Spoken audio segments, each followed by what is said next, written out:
Hello dear student, welcome to my YouTube channel ज्यू शिक्षा। ज्यू शिक्षा में आप सबका स्वागत है। तो आप सब अच्छे होंगे, मस्त होंगे, स्वस्थ होंगे, अपनी पढ़ाई बेहतर ढंग से कर रहे होंगे। तो देखिएगा, आज हम न्यू बैच स्टार्ट करने जा रहे हैं 1 मार्च 2026। न्यू बैच टारगेट हमारा है 2027 का यूपी बोर्ड। 2027 का यूपी बोर्ड का टारगेट है, जिसमें से हम पढ़ाएंगे आपको फिजिक्स। आज हम क्लास 12th की बात करेंगे फिजिक्स में, और चैप्टर फर्स्ट की बात किया जाएगा स्थिर वैद्युतिकी में। हम बात करेंगे चैप्टर फर्स्ट में। तो स्थिर वैद्युतिकी, इलेक्ट्रोस्टैटिक चार्ज, इसमें पहली हेडिंग आती है, पहली टॉपिक आती है क्या? वैद्युत आवेश। इलेक्ट्रिक चार्ज होता क्या है, वैद्युत आवेश होता क्या है? तो देखिएगा, वैद्युत आवेश किसे कहते हैं? तो वैद्युत आवेश किसी पदार्थ का वह गुण है जिसके कारण हम वैद्युत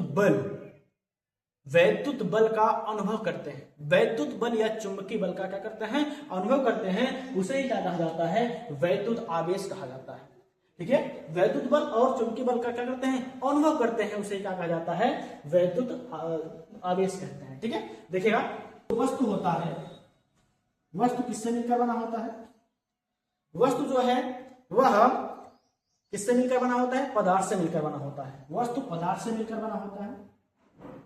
अब पदार्थ किससे मिलकर बना होता है? पदार्थ जो होता है वह अणु से मिलकर बना होता है।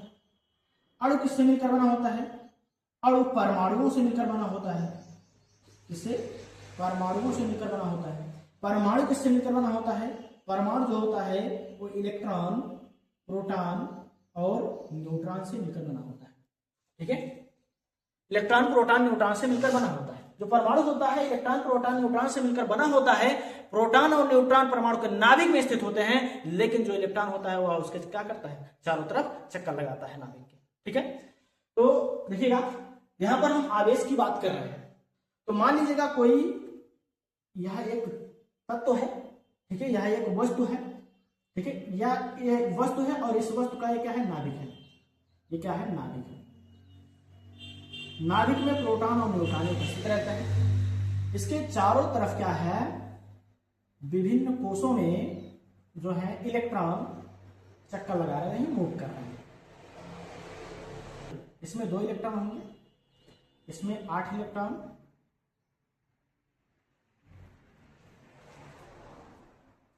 छह, 7, 8। इसमें मान लीजिएगा 4 इलेक्ट्रॉन। ठीक है, इसके इस साइड मान लीजिएगा 4 इलेक्ट्रॉन है। ये है। दूसरी वस्तु मान लीजिएगा यहां पर है एक, ये भी नाभिक है इसका, इसमें प्रोटॉन और न्यूट्रॉन है, जिसमें 2 इलेक्ट्रॉन और इसके कोष में जो है 6 इलेक्ट्रॉन, 8 इलेक्ट्रॉन, 1 2 3 4 5 6 7। ठीक है, देखिएगा, ये एक वस्तु है, दूसरी वस्तु है। पहली वस्तु ए है, तो दूसरी वस्तु क्या है? बी। इसमें कितने इलेक्ट्रॉन हैं? इसमें देखिएगा, इलेक्ट्रॉनों की संख्या जो है कितना है? देखिएगा, 2 हो गया, 8 हो गया, और एक क्या है? 4 है। 8 2 10 4 14। 14 इलेक्ट्रॉन है, तो 14 क्या होगा? प्रोटॉन भी होगा इस वस्तु में। और इसमें कितने इलेक्ट्रॉन हैं? 10 इलेक्ट्रॉन है। अगर 10 इलेक्ट्रॉन है तो 10 भी क्या होगा? प्रोटॉन भी होगा। 10 क्या होगा? प्रोटॉन भी होगा। ठीक है, तो देखिएगा, यहां पर कोषों की संख्या, कोष क्या होता है? KLMN। ठीक है, KLMN होता है। देखिए, कोषों में इलेक्ट्रॉनों की संख्या की अगर बात किया जाए, कोषों में इलेक्ट्रॉनों की संख्या बराबर होता है, सूत्र होता है 2n² होता है। क्या होता है? 2n² होता है। ठीक है, देखिएगा, यहां पर K है, तो K के लिए अगर बात किया जाए तो n बराबर क्या रखेंगे? 1 रखेंगे। K के लिए n बराबर क्या रखेंगे? 1 रखेंगे। तो K में K कोष में कितने इलेक्ट्रॉन होंगे? देखिएगा, 2 × n²। n का मान 1 है, 1 का स्क्वायर हो जाएगा, 2 1 के 2 हो जाएगा। ठीक है, उसके बाद देखिए m KL, सॉरी, K के बाद क्या आएगा? L।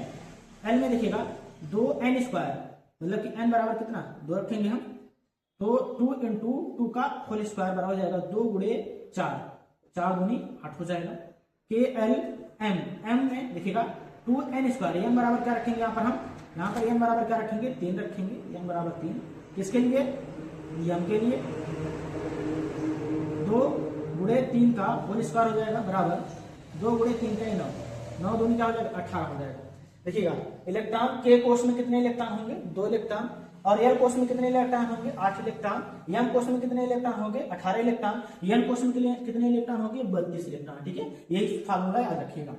इस फार्मूला से हम क्या याद कर सकते हैं, कोषों में इलेक्ट्रॉनों की संख्या का मान हम याद कर सकते हैं। ठीक है, ये 2 वस्तु हैं, 2 वस्तु दिख रहा है आपको, और इस वस्तु में कितने इलेक्ट्रॉन है 14 इलेक्ट्रॉन, तो 14 प्रोटॉन भी होंगे, और इस वस्तु में 10 इलेक्ट्रॉन है 10 प्रोटॉन भी होंगे। देखिएगा यहाँ पर हम क्या करते हैं, देखिएगा ये वस्तु क्या करता है, देखिए इन दोनों वस्तु क्या करेंगे हम रगड़ेंगे, इन दोनों वस्तु को क्या किया जाएगा रगड़ेंगे, रगड़ा जाएगा, और जब रगड़ा जाएगा तो ये जो वस्तु है इस वस्तु देखिए इलेक्ट्रॉन, देखिए हमेशा ही एक वस्तु दूसरे वस्तु को इलेक्ट्रॉन ही ट्रांसफर करता है या इलेक्ट्रॉन ही एक्सेप्ट करता है। ठीक है, इलेक्ट्रॉन को या तो डिनोट करेगा या तो एक्सेप्ट करेगा। ठीक है, इलेक्ट्रॉन ही, ना तो प्रोटॉन जो होते हैं वो स्थिर रहते हैं, स्थिर बने रहते हैं, वो डोनट नहीं होते हैं, लेकिन इलेक्ट्रॉन ही क्या होता है स्थानांतरण होता है, इलेक्ट्रॉन होता है। ठीक है, तो ये क्या करेगा जब इसको रगड़ा जाएगा तो ये क्या करेगा 2 इलेक्ट्रॉन इसको क्या कर देगा दे देगा, डोनेट कर देगा, इसको दे देगा बी को दे देगा, और जब ये 2 इलेक्ट्रॉन दे देगा इसको तो इसमें कितने इलेक्ट्रॉन हो जाएंगे 12 इलेक्ट्रॉन हो जाएंगे, और प्रोटॉन कितने होंगे 10 ही प्रोटॉन होंगे। और अगर जब ये 2 इलेक्ट्रॉन अपना इसको दे देगा तो 12 इलेक्ट्रॉन होंगे, और इसमें कितने इलेक्ट्रॉन हो जाएंगे, इसमें जो हो जाएगा कितने इलेक्ट्रॉन हो जाएगा 12 इलेक्ट्रॉन इसमें भी हो जाएगा, और 14 प्रोटॉन हो जाएगा।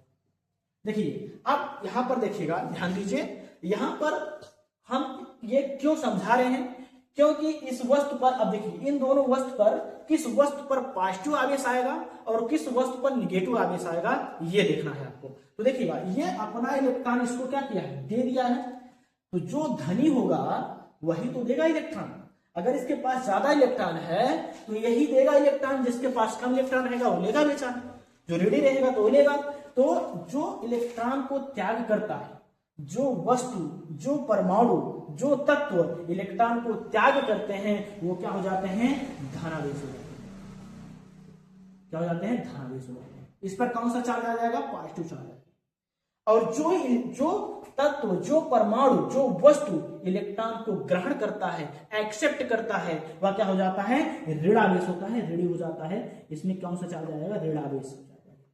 ठीक है, इस पर नेगेटिव चार्ज आ जाएगा, इस पर कौन सा चार्ज आ जाएगा निगेटिव चार्ज आ जाएगा। ठीक है, अब यहां पर देखिएगा रगड़ा गया, अब इसमें धनावेश और ऋणावेश प्राप्त हो गया, तो आवेश कितने प्रकार का हो गया 2 प्रकार का हो गया, एक धनावेश हो गया, दूसरा ऋणावेश हो गया। देखिए ये आवेश के प्रकार का, आवेश को किसने बांटा था 2 भागों में, बेंजामिन फ्रैंकलिन ने, फ्रांसीसी वैज्ञानिक बेंजामिन फ्रैंकलिन ने क्या किया था आवेश को 2 बराबर भागों में बांटा था। तो अब इसके बाद हम चलेंगे नेक्स्ट टॉपिक पर, आवेश के प्रकार पर। आप इसका स्क्रीनशॉट लीजिए, देखिएगा आवेश के प्रकार। तो एक वैज्ञानिक थे फ्रांसीसी वैज्ञानिक, ठीक है, फ्रांसीसी वैज्ञानिक,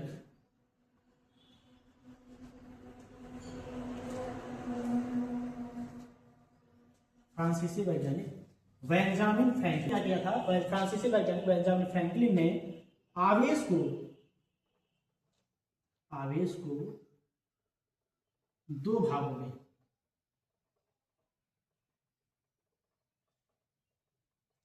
बांटा। बेंजामिन फ्रैंकलिन ने आवेश को 2 बराबर भागों में बांटा। ठीक है, तो वो 2 भागों में बांटा, वो 2 भाग कौन से थे, पहला था धनावेश, पॉजिटिव चार्ज,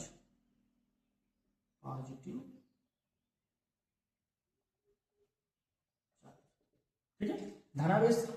देखिए धनावेश में क्या था धनावेश, और दूसरा क्या था ऋणावेश।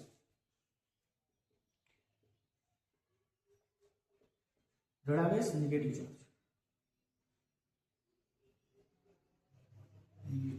धनावेश में देखिएगा जो तत्व होता है, जो परमाणु होता है, परमाणु में इलेक्ट्रॉन क्या करता है, इलेक्ट्रॉन को त्यागता, निकालता ना। तो हम लिखेंगे जब इलेक्ट्रॉन निकलता है, जब इलेक्ट्रॉन निकलता है, देखिए जब इलेक्ट्रॉन निकलता है, ठीक है, तब क्या हो जाएगा, जब किसी तत्व से इलेक्ट्रॉन निकलेगा तब वह तत्व, वह परमाणु धनावेशित हो जाएगा, और अगर धनावेशित हो जाएगा, इलेक्ट्रॉन निकलेगा तो उसमें द्रव्यमान की क्या आ जाएगी, कमी आ जाएगी। ठीक है, द्रव्यमान द्रव्यमान में कण, द्रव्यमान में कण, ठीक है। और इलेक्ट्रॉन का द्रव्यमान कितना होता है? इलेक्ट्रॉन का द्रव्यमान कितना होता है? 9.1 गुणे 10 की घात माइनस 31 किलोग्राम होता है। 9.1 गुणे 10 की घात माइनस 31 किलोग्राम होता है। देखिएगा ऋण आवेश, निगेटिव चार्ज, जब इलेक्ट्रॉन आता है या ग्रहण करते हैं, जब इलेक्ट्रॉन ग्रहण या जब कोई तत्व कोई परमाणु इलेक्ट्रॉन को क्या करता है? एक्सेप्ट करता है, ग्रहण करता है, तो क्या हो जाता है? उस पर ऋणावेश आ जाता है, ठीक है। मतलब द्रव्यमान में क्या हो जाएगी? वृद्धि। द्रव्यमान में वृद्धि। देखिए इलेक्ट्रॉन का द्रव्यमान कितना होता है पता है, ठीक है आपको, ठीक। द्रव्यमान क्या हो जाएगा? वृद्धि हो जाएगा। इलेक्ट्रॉन का द्रव्यमान और मास ऑफ इलेक्ट्रॉन 9.1 गुणे 10 की घात माइनस 31 किलोग्राम, ठीक। अगले टॉपिक है, आप इसका स्क्रीनशॉट लीजिए, उसके बाद हम चलते हैं अगले टॉपिक पर, ठीक है।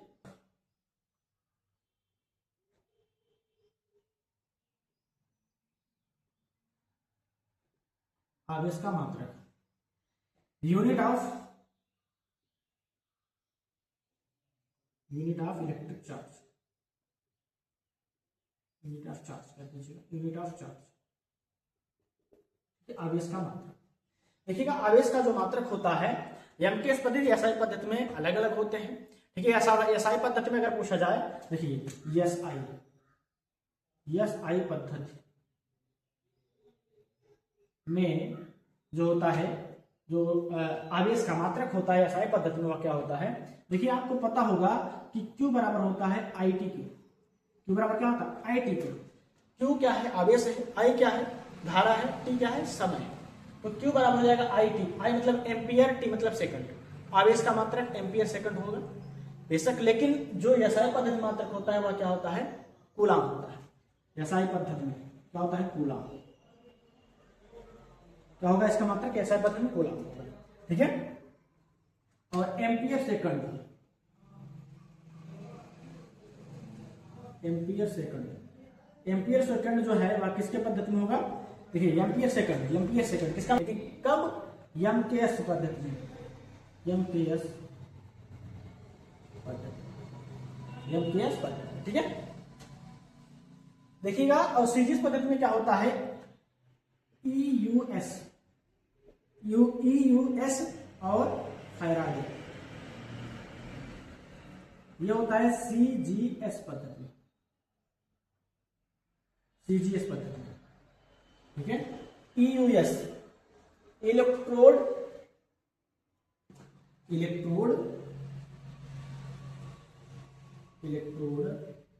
स्टेट यूनिट, ठीक है। ईयूएस सीजीएस पद्धति में इसका मात्रक होता है, और फैराडे में क्या होता है? सीरीज पद्धति में किसका मात्रक होता है? आवेश का मात्रक, ठीक है। देखिएगा आवेश का मोस्ट इंपॉर्टेंट है, आवेश का सबसे बड़ा मात्रक, आवेश का सबसे बड़ा मात्रक क्या होता है? फैराडे होता है। आवेश का सबसे बड़ा मात्रक क्या होता है? फैराडे होता है। एक फैराडे बराबर होता है, एक फैराडे इक्वल टू होता है 96,500 कूलाम होता है। एक फैराडे बराबर कितना होता है? 96,500 कूलाम होता है, ठीक है। ये हुआ आवेश का मात्रक है, आवेश का वीवी सूत्र, डायमेंशन ऑफ चार्ज, इंग्लिश लिख लीजिएगा, डायमेंशन ऑफ चार्ज, ठीक है। आवेश की वीवी सूत्र की बात अगर किया जाए तो Q बराबर क्या होता है? Q बराबर होता है IT के। देखिएगा इसका अगर वीवी सूत्र, आवेश का वीवी सूत्र,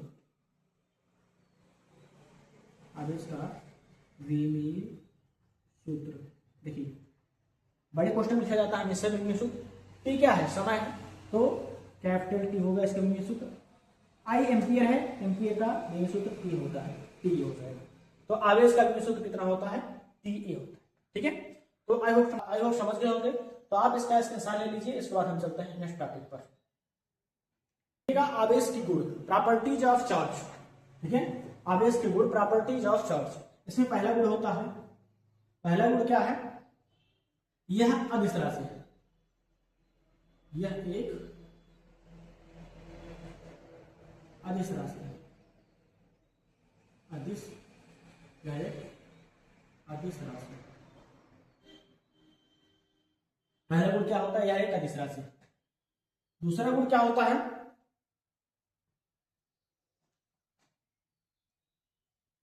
समान आवेश में प्रतिकर्षण बल लगता है, प्रतिकर्षण बल लगता, समान आवेश में प्रतिकर्षण बल लगता है। तीसरा क्या होता है, विपरीत आवेश में, विपरीत आवेश में आकर्षण बल लगता है, आकर्षण बल लगता है। ठीक है, समान आवेश में प्रतिकर्षण बल का मतलब क्या हुआ, अगर पॉजिटिव, देखिए Q1 पॉजिटिव है और Q2 भी क्या है, पॉजिटिव है। Q1 और Q2 अगर पॉजिटिव है तो इनके बीच जो बल लगेगा ये प्रतिकर्षण बल लगेगा। ठीक है, इनके बीच क्या लगेगा, प्रतिकर्षण बल लगेगा। ठीक है, जैसे मान लीजिएगा F2 पर जो बल लगा है, F2 पर बल लगेगा, मतलब कि F2 पर लगेगा किसके पर, किसके द्वारा, F1 के द्वारा, F1 के द्वारा F2 पर बल लगेगा। ठीक है, बाहर की ओर। उसके बाद देखिएगा यहां पर जो बल लगेगा F1 पर बल लगेगा किसके द्वारा, 2 पर, F1 पर बल लगेगा किसके द्वारा, 2 पर, बाहर की ओर लगेगा। ठीक है, प्रतिकर्षण बल इसे बोलेंगे। कब बोलेंगे, जब समान प्रकार के या समान आवेश होंगे तब प्रतिकर्षण बल लगेगा। अगर निगेटिव रहेगा तब भी प्रतिकर्षण बल लगेगा। लेकिन अगर बात की जाए एक पॉजिटिव रहे और एक निगेटिव रहे तो इसमें क्या लग जाएगा, आकर्षण बल लग जाएगा। ठीक है, तो आकर्षण बल लग जाएगा। यहाँ पर F2 मतलब कि दूसरे आवेश पर किसके द्वारा, पहले के द्वारा बल लगेगा और पहले आवेश पर दूसरे के द्वारा बल लगेगा, आकर्षण बल लगेगा। ठीक है, ठीक है। अब देखिएगा पहला हो गया, दूसरा हो गया, तीसरा, चौथा देखिएगा। चौथा क्या होता है, चौथा जो आवेश होता है वह संरक्षित होता है। ठीक है, आवेश जो होता है वो संरक्षित होता है, सुरक्षित होता है, कह सकते हो। ठीक है, आवेश संरक्षित रहता है। ठीक है, आवेश संरक्षित रहता है। पहला, दूसरा, तीसरा, चौथा, पांचवा देखिएगा, जो आवेश होता है, आवेश चाल पर निर्भर नहीं होता है, आवेश चाल पर निर्भर नहीं होता है। ठीक है, ये इसका क्या हो जाएगा, गुण हो जाएगा। संरक्षित का मतलब हुआ कि आवेश जो होता है, ठीक है, जैसे इलेक्ट्रॉन हो गया, वह इलेक्ट्रॉन जो होता है एक तत्व से दूसरे तत्व में क्या होता है, ट्रांसफर होता है, स्थानांतर होता है। ठीक है, वह नष्ट नहीं होता है, स्थानांतरण होगा एक तत्व से दूसरे तत्व में। ठीक है, तो आवेश होता है, साथ ले लिए। इसके बाद चलते हैं नेक्स्ट टॉपिक पर। अगली टॉपिक आती है आवेशन की प्रक्रिया। तो आवेशन की प्रक्रिया 3 प्रकार की होती है। अगली टॉपिक क्या आती है, आवेशन की प्रक्रिया। तो आवेशन की जो प्रक्रिया होती है वो 3 प्रकार की होती है। पहला होता है घर्षण द्वारा आवेशन, दूसरा होता है प्रेरण द्वारा आवेशन, तीसरा होता है चालक द्वारा आवेशन। ठीक है, घर्षण द्वारा जो आवेशन होता है तो उसको हम पहले ही बता दिए कि 2 जो है तत्व है, जो 2 परमाणु है, उसको क्या किया जाता है, घर्षण किया जाता है। तो जो अधिक वाला इलेक्ट्रॉन है वो ट्रांसफर होकर, ठीक है, कम वाले इलेक्ट्रॉन में क्या होता है, समाहित हो जाता है। ठीक है, तो जो इलेक्ट्रॉन को त्याग रहा है और जो एक्सेप्ट कर रहा है, जो त्याग रहा है वो पॉजिटिव हो जाता है और जो एक्सेप्ट कर रहा है वो निगेटिव हो जाता है। ये तो हुआ घर्षण द्वारा आवेशन। तो घर्षण द्वारा आवेशन हम पहले पढ़ चुके हैं। अब हम पढ़ेंगे क्या, प्रेरण द्वारा आवेशन। प्रेरण द्वारा आवेशन कैसे होता है, तो देखिए प्रेरण द्वारा आवेशन। तो हम एक छड़ी लिए हैं जो पॉजिटिव आवेश है, और एक क्या लिया गया है, एक चालक लिया गया है, एक वस्तु लिया गया है, एक वस्तु या एक उदासीन वस्तु लिया गया है। अगर उदासीन वस्तु रहेगा तो उसमें जितना इलेक्ट्रॉन रहेंगे उतना ही प्रोटॉन रहेंगे। इलेक्ट्रॉनों की संख्या और प्रोटॉनों की संख्या बराबर रहेगी तभी तो उदासीन रहेगा। यह क्या है, वस्तु है। यह वस्तु कैसा है, यह वस्तु एक उदासीन वस्तु है। ठीक है, इसके बगल में एक रखी गई है छड़, जो पॉजिटिव आवेश इसमें कैसा आवेश है, ठीक है, धनावेश है, धनावेश है। इसमें कौन सा आवेश है, धनावेश है, ये पॉजिटिव आवेश है। इसको जैसे ही पास लाया जाएगा, यहां पर देखो, यहां पर पास लाया गया है, जैसे ही पास लाया जाएगा तो ये पॉजिटिव है, इसमें से जितने इलेक्ट्रॉन होंगे वो पॉजिटिव की तरफ आकर्षित हो जाएंगे, और जितने प्रोटॉन होंगे, जितने पॉजिटिव आवेश होंगे वो इस साइड हो जाएंगे, क्योंकि प्रतिकर्षित होगा, पॉजिटिव पॉजिटिव प्रतिकर्षण बल वो लगेगा इसमें, लेकिन नेगेटिव और पॉजिटिव में क्या करेगा, आकर्षित कर लगेगा। तो ये आगे आ जाएगा, मूव हो जाएगा, और ये पीछे मूव हो जाएगा, और इस पीछे मूव जब होगा तो हम इसको क्या करेंगे, पृथ्वी पे जोड़ देंगे। में असंख्य पॉजिटिव आवेश और निगेटिव आवेश भरपूर है, तो यहां से निगेटिव आवेश निकलेगा बेचारा, निगेटिव आवेश आएगा और इस पॉजिटिव आवेश को उदासीन कर देगा। तो ये जो वस्तु होगा प्योर, तो यह वस्तु कैसा हो जाएगा, आवेशित हो जाएगा, निगेटिव चार्ज से आवेशित। समझ में आया? ये तो हुआ प्रेरण द्वारा आवेशन। बात किया जाए तो चालन द्वारा आवेशन, चालन द्वारा जो आवेशन होता है वह जो हम बैटरी रखते हैं, मोबाइल में जो चार्ज करते हैं बैटरी, वो चालन द्वारा आवेशन के कारण ही चार्ज होता है। देखिएगा यह क्या है, एक उदासीन वस्तु है, एक उदासीन वस्तु है, इसके ऊपर एक छड़ रख दिया गया है, और ये जो छड़ है पॉजिटिव है, धनावेशित छड़ है, इसको इसके ऊपर रख दिया जाता है। पहले नहीं रखा जाता, पहले ऐसे ही रखा जाता है अलग अलग, उसके बाद जब रख दिया जाता है तो जितने भी निगेटिव आवेश हैं वो आकर्षित हो जाते हैं पॉजिटिव आवेश की ओर, और जितने भी पॉजिटिव आवेश है वो प्रतिकर्षित हो जाते हैं, एक तरफ हो जाते हैं। और पॉजिटिव आवेश को क्या किया जाता है, धरती की तरफ या पृथ्वी में जोड़ दिया जाता है, पृथ्वीकृत कर दिया जाता है। तो यहाँ पर जो भी ये वस्तु है ये क्या हो जाता है, इलेक्ट्रॉन में बदल जाती है, पूर्ण रूप से ये इलेक्ट्रॉनिक। तो आई होप समझ गए होंगे, तो आप इसका स्क्रीनशॉट ले लीजिए। अब हम मिलते हैं नेक्स्ट वीडियो में, आज के लिए इतना ही। अगर आपको ये वीडियो अच्छी लगी हो तो वीडियो को लाइक कीजिएगा, अगर आप चैनल में नए हो तो चैनल को सब्सक्राइब कर दीजिएगा। Thank you for watching this video.